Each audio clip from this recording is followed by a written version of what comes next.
Hi YouTubers, this is a short video to show you how to replace the oxygen sensor in a 2008 Chevy Silverado.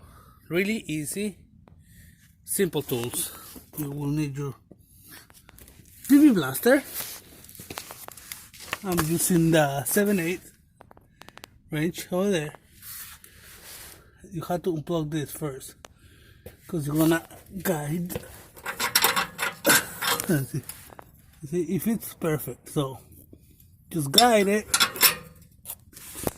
and I'm gonna try to get different angle. Here, right there, and you're gonna prime it with this other wrench. It's a 21. It is very simple, and I didn't put much power, we can say, and it got loose. You can hear the crack when you break it, and then start tuning it. Simple as that. This is Bank 1 Sensor 2. This is the one after the catalytic converter. That's the front of the truck.